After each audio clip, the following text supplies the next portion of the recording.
Alright, so my ground effect spoiler was broken, and I couldn't put the replacement deflector on, so I customized my own bracket, and it's more heavy duty than the original plastic thing on there. So now when I put my deflector, it will hang on. This is the right side. Where's my left side? Here's the left side. So it will go on like that. Bit good as new. I don't have to replace those ground effects.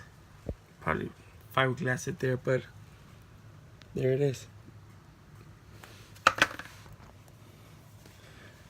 An all aluminum bracket.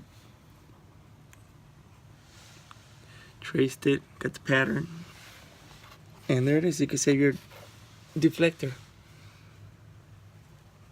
and your ground effect.